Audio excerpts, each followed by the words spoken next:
বৃষ্টি শেষ হয়ে গেলে ছাতাটাকেও বোঝা মনে হয়। কালি ফুরিয়ে গেলে কলমটাও ময়লার ঝুড়িতে স্থান পায়। বাসি হয়ে গেলে প্রিয়জনের দেওয়া ফুলটাও পরের দিন ডাস্টবিনে পাওয়া যায়। পৃথিবীর নিষ্ঠুর বাস্তবতা হলো, আপনার উপকারের কথা মানুষ খুব বেশি দিন মনে রাখবে না। নিদারুণ সত্য হলো, কারো কাছে আপনি ঠিক কতটুকু গুরুত্ব পাচ্ছেন এটা নির্ভর করছে ঠিক কতদিন কারোর জন্য আপনি কোনো কিছু করার সামর্থ্য রাখেন। এই বাস্তবতা আপনি মানলেও সত্য, না মানলেও সত্য। যে খবরের কাগজের দাম আজ সকালে 10 টাকা, পরের দিন সকালেই একই খবরের কাগজের 1 কেজির দাম 10 টাকা।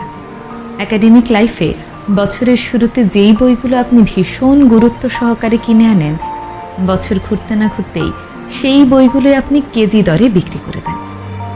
এভাবে সময়ের সাথে সাথে দাম কমে যায় সবার, সব কিছুর। আমরা আপাতমস্তক স্বার্থপর প্রাণী। ভিখারিকে 2 টাকা ভিক্ষা দেওয়ার আগেও মানুষ চিন্তা করে ঠিক কতটুকু পুণ্য হবে। ভিখারিকে ভিক্ষা দেওয়ার আগেও মানুষ স্বার্থের কথা চিন্তা করে। স্বার্থ ছাড়া ভিখারিকেও ভিক্ষা দেয় না। এত কিছুর পরেও চলুন না একটু হেসে কথা বলি, রাগটাকে কমাই, অহংকারটাকে কবর দিই। জীবনের প্রত্যাশা যত কমিয়ে ফেলবেন তত বেশি সুখে থাকতে পারবেন। কারো জন্য যদি কোনো কিছু করে থাকেন তাহলে তা দ্রুতই ভুলে যান। যতদিন এই জিনিস মনে রাখবেন তত এই জিনিসটি আপনাকে অহংকারী করে তুলবে। আর কেউ যদি আপনার জন্য ক্ষুদ্র কিছু করে, এটি সব সময় মনে রাখবেন। এই জিনিস মনে রাখার মাধ্যমে আপনি নিজেকে একজন কৃতজ্ঞতা বোধ সম্পন্ন ভালো মানুষ হিসেবে গড়ে তুলতে পারবেন।